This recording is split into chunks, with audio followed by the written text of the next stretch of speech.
Have you ever wondered why a man begins to pull away the moment a woman becomes whole, not perfect, not emotionless, but sovereign, emotionally complete, undisturbed by the hunger for his validation?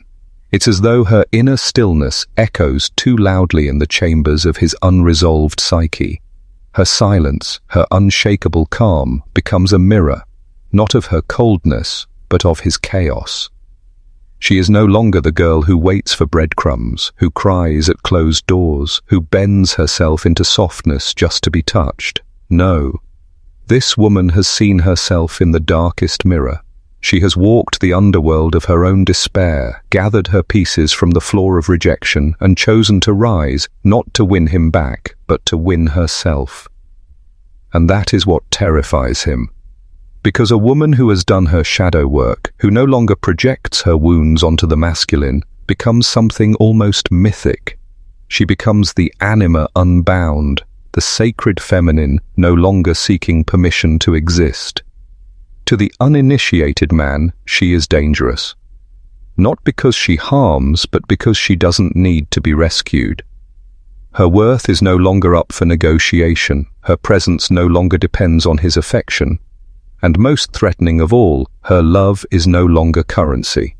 This is the fracture point in the masculine psyche. The boy within him, the one still ruled by the mother wound, still hungry for approval, still terrified of being insignificant, cannot touch her. And when a man cannot touch something with ego, he either tries to control it, diminish it, or run from it. She triggers his unfinished work. Jung taught us that the unconscious will always seek its own resolution, and so when a woman stops acting out the old roles, the nurturer, the chaser, the pleaser, the man is left face to face with the echo of his own disempowerment. His projection collapses. He can no longer make her the villain of his emotional detachment. He can no longer use her to soothe his shame, because she is no longer participating, and in that moment, she becomes the one thing patriarchy never prepared him for, a woman who sees him clearly but refuses to lose herself in the process. She does not attack, she does not beg, she simply detaches, not as a weapon, but as a declaration of inner authority. She chooses peace over permission. Do you know what that does to a man who has been taught to confuse control with connection? It crumbles the illusion. Because most men don't fear losing a woman.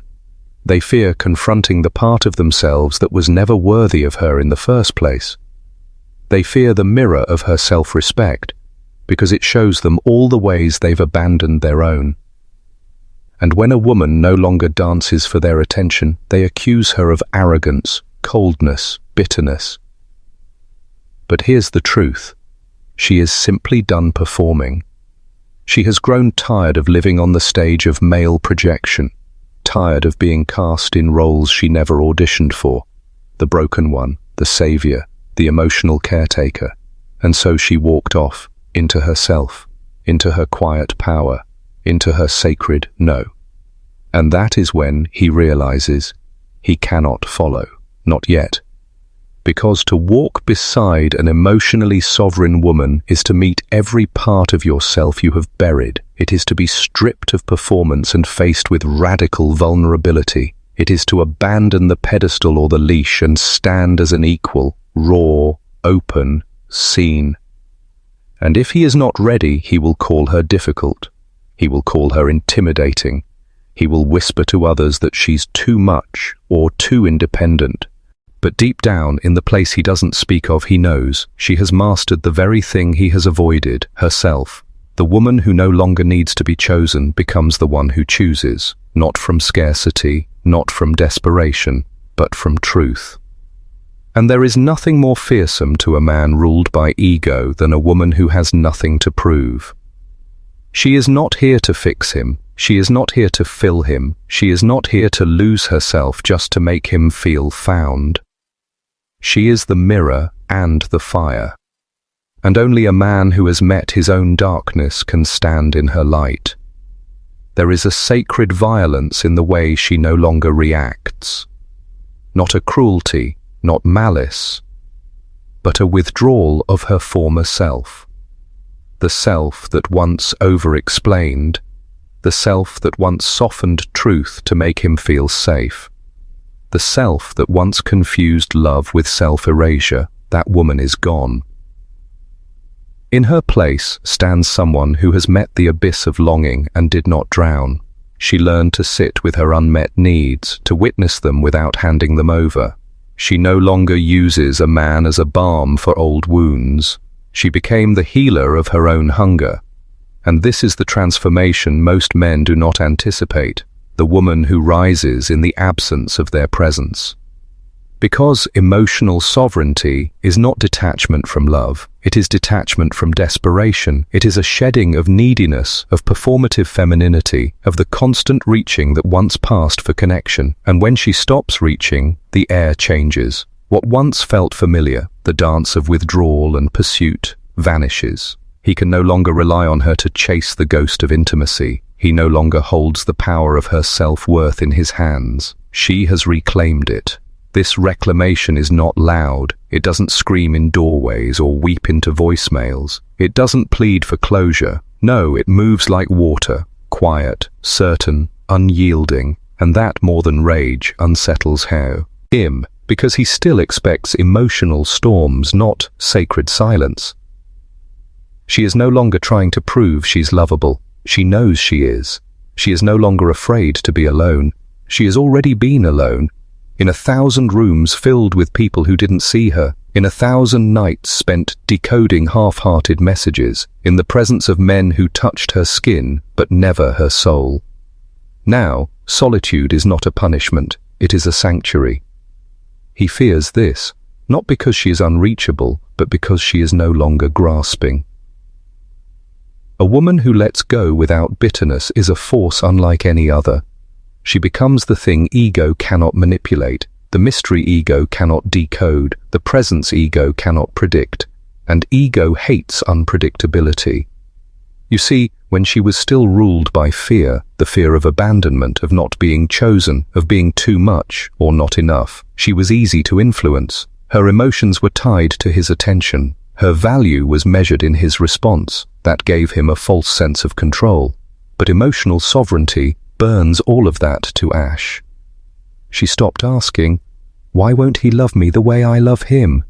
and began asking, "Why did I keep offering my heart to someone who couldn't hold it?" She stopped interpreting inconsistency as mystery.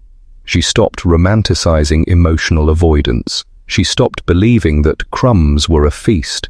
And when she stopped, truly stopped, he felt it.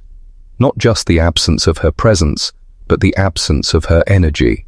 Because even in silence, a woman's longing carries weight. A text unsent, a tear uncried, a word withheld, they are all felt in the field between two souls. But when she detaches with clarity, not punishment, the cord severs. She no longer wants him to change. She no longer wants to change herself to fit him. She simply sees. And in that seeing, she surrenders. This surrender is not defeat, it is initiation.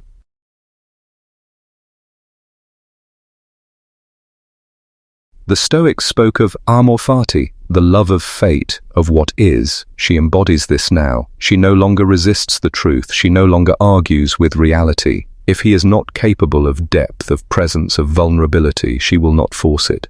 She allows him to be exactly who he is, and then decides if that aligns with who she is becoming. That is the ultimate feminine power, discernment without drama. She no longer throws herself against closed doors. She simply walks away, barefoot, bare-souled, and bathed in self-trust. Because she has remembered something essential. Love is not supposed to hurt like that. Desire is not supposed to silence her intuition. Attachment is not supposed to feel like abandonment in disguise. And now, standing at the edge of herself, she knows she was never too much. She was simply too whole for someone who mistook intimacy for control. The emotionally sovereign woman is not the fantasy. She is the reality most men are unprepared for. She does not play the role of muse, mother, or emotional support system masquerading as a lover. She is not here to regulate his nervous system while he avoids regulating his own. She is not the safe container for his emotional immaturity. She is the storm and the sanctuary, and in her presence, the truth becomes unbearable for any man still living from ego, because he realizes she will not abandon herself to keep him. She will not contort her boundaries to please him. She will not dilute her power just to feel less alone. She is not punishing. She is not even angry. She is simply done. This is the energy that unsettles the unhealed masculine. Not chaos, not drama, but neutrality. Because when a woman becomes neutral, it means her nervous system no longer hinges on his. Her pulse no longer races at the sound of his voice. Her identity no longer reacts to the fluctuations of his interest. Neutrality is death-toad. Oh, ego-driven dynamics. And he senses it, not always consciously, but viscerally. He reaches out, maybe with charm, maybe with silence, maybe with nostalgia disguised as affection. But her body no longer flinches, her soul no longer leaps, her spirit no longer opens to the same rhythm. He is knocking on a door that no longer exists. The house has burned down, the ashes have been swept, and in its place she has built a temple, not of resentment, but of reverence for herself. She is not cold, she is clear. Do you understand the power of clarity in a world addicted to confusion? It is a rebellion. It is an act of sacred war against the chaos of avoidant connection and disembodied love.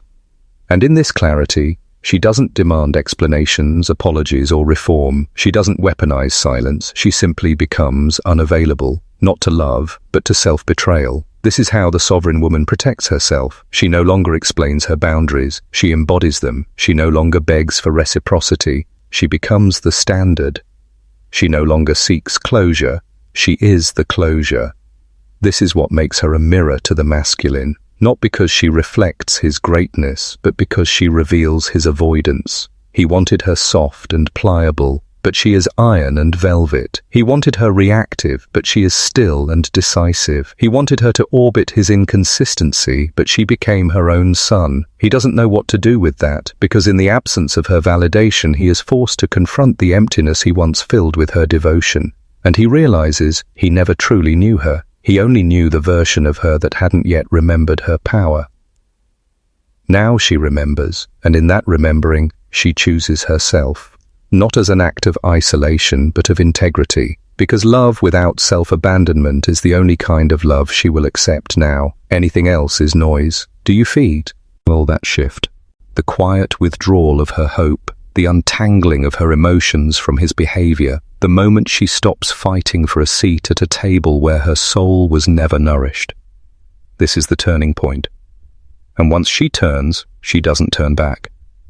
Not out of pride, not out of pain, but out of knowing.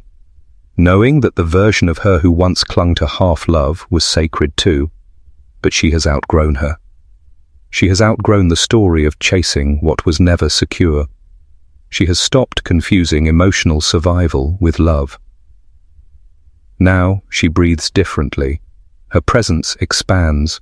Her silence is not emptiness. It is density, full of wisdom, full of self-respect, full of everything she once tried to find in a man who couldn't see her. And now he sees. Too late, perhaps, but not tragically, because her life is not a tragedy. It is a renaissance. She is not broken by his absence. She is reborn in her own. He may try to return. They often do. Not because they have changed, but because they feel the shift. They sense her light has turned inward, her gaze no longer watching the door. And it unsettles them, because for the first time they are no longer the center of her gravity. So he reaches out, perhaps with a half-hearted message, perhaps with a memory, perhaps with silence disguised as intrigue. But she doesn't orbit like before. She doesn't translate the breadcrumb into a feast. She doesn't mistake a vague gesture for a real return. She doesn't create fantasies out of fragments. She sees clearly now. And the most terrifying thing for him is this: he cannot enter her life through the same door he once walked out of. That door has been sealed by her healing, This is what Jung meant when he spoke of the self, the true center of the psyche that emerges only after the collapse of the false self. That collapse is brutal, but it is holy, and she has been through it. She has died to the version of herself who needed to be needed. Now she desires to be met, not completed, not worshipped, not controlled, met. On equal ground, with depth, with devotion, with integrity. He doesn't know how to stand there yet, because to stand before a sovereign woman is to be naked, stripped of ego, devoid of performance, emptied of manipulation. She sees through the performance not with suspicion, but with wisdom. And that gaze, it does not condemn, but it does not flinch either. She will not shrink for his comfort. She will not dim for his pride. She is done being the echo of his desire. She has become the voice of her own. And that voice, it no longer asks, "Do you love me?" It asks, "Do you see me?" Not the mask, not the fantasy, me. And if the answer is silence, inconsistency, avoidance, she walks. Not angrily, not dramatically. She simply refuses to bargain with her soul again. This is the kind of power that cannot be faked, because it is born from collapse, born from nights of tearing her heart open and asking why, born from loving herself through the absence, born from sitting in her own arms when no one else showed up. She has become the woman she was waiting for. And that woman no longer needs closure from him, because she has made peace with herself. She no longer needs an ending wrapped in a bow, because she has stopped needing everything to make sense. Some things were meant to fall apart, so she could stop falling apart trying to hold them together. Now when he sees her, he sees someone he doesn't quite recognize. She's no longer smiling through disappointment, no longer laughing at jokes that sting, no longer trying to decode mixed signals as if they're written in the language of love. She doesn't play small so he can feel big. She doesn't shrink so he can feel seen. She knows now, any love that requires her to disappear is not love, it is performance. And she is no longer performing. This unsettles him not because she has changed, but because she has returned to her essence, her instinct, her inner knowing. The girl who once asked for crumbs has become the woman who walks away from the whole table if it doesn't honor her presence. That is what he fears most, the quiet of her detachment, the steadiness of her self-worth, the terrifying beauty of her no. Because her no is not angry, it is divine. It is a boundary written in stone, not ink. It is not a test, it is a law. And unless he is willing to unlearn, to unravel, to descend into his own shadow, he will never truly touch her again. Not because she has closed off, but because she has opened to something greater, herself. She has become the embodiment of everything he once pretended not to want: depth, devotion, discernment. The woman who no longer waits, the woman who no longer tolerates emotional ambiguity disguised as love, the woman who no longer bleeds for someone else's awakening. And now he is left with an ache he cannot name. Not because he lost her body, but because he never touched her soul. Not truly. He only grazed the surface, too afraid to dive where she lived. He wanted her fire, but not the burn, her ocean, but not the depth, her devotion, but not the mirror. But she is all mirror now. And standing before her means seeing himself. The parts he denied, the wounds he left untended. The boy still trapped in a man's body, seeking mothering from the women he fails to father emotionally. She does not resent him for it. That's the hardest part for him to bear. She has no bitterness left. She has drained the poison, transmuted the pain, rewritten the narrative. She no longer needs him to be the villain in her story. She has stopped clinging to betrayal as proof of her unworthiness. She has let it all go because she finally understood. She is not the abandoned, she is the awakening. Third, a silence she now offers is not punishment, it is peace. The absence he feels is not rejection, it is her return to self. He cannot chase her anymore because she no longer runs from herself. He cannot confuse her anymore because she no longer negotiates with chaos. And so when he comes back, if he does, he finds no entry point. Not because she has built walls, but because she has become sky, boundless, unreachable by the hands that once tried to cage her. He may feel the urge to claim her again, to possess what once made him feel powerful, but power over her is no longer possible. He mistook her softness for surrender. Now he sees it was grace, and grace never begs to be held. It invites, and only those who have walked through their own fires can stand in its light. If he hasn't done the work, the real work, he will call her changed, as if change were betrayal, as if her healing was an insult to his comfort. But it is not she who betrayed anything. It is he who resisted the truth for so long. She had no choice but to become it alone. And now, standing at the edge of his memory, she glows. Not with the ache of missing him, but with the calm of meeting herself. The sovereignty he feared, that untouchable radiance of self-possession. It no longer seeks to be loved.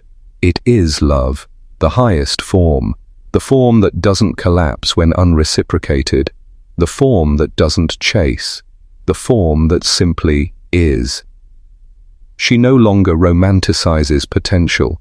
She no longer makes excuses for absence. She no longer dreams of being chosen, because she chooses.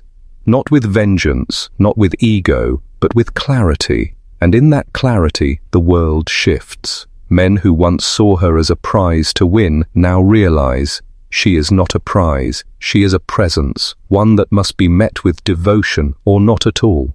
She is the woman who waits for no one, not because she is cold, but because she has learned to arm herself.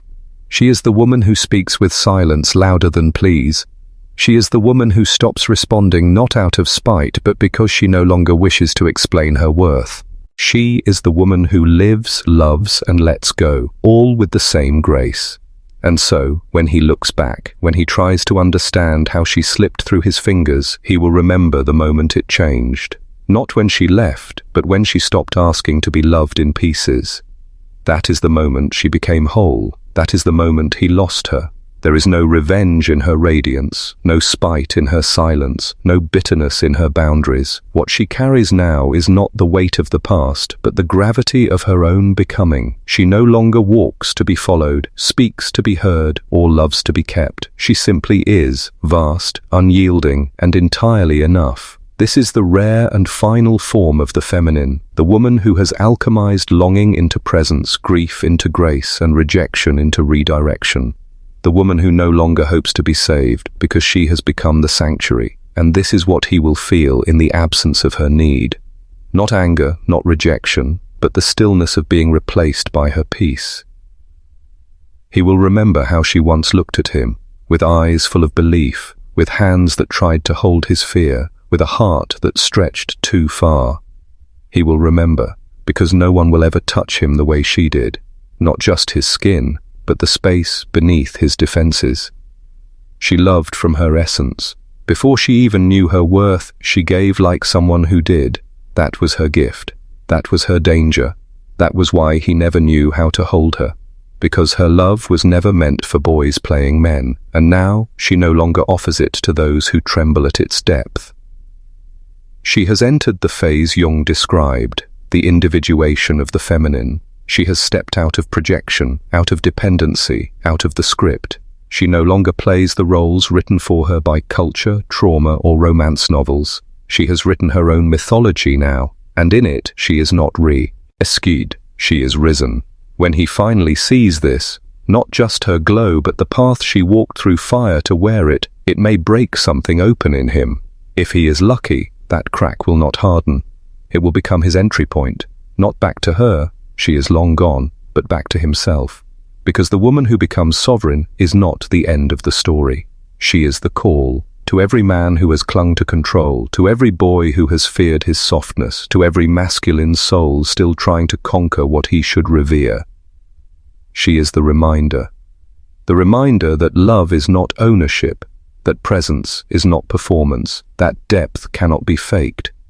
And so she walks, not away, but forward, without apology, without fear, with a quiet fire in her chest and a softness no longer mistaken for submission. She does not chase. She does not collapse. She does not entertain love that feels like confusion. She waits for no one. Because she knows, the man who is meant to stand beside her will not tremble at her truth. He will meet it. He will rise to it. He will choose it, not out of need, but out of reverence. And until then, she does not wait. She creates. She heals. She lives. Because the woman who knows her worth doesn't chase. She chooses.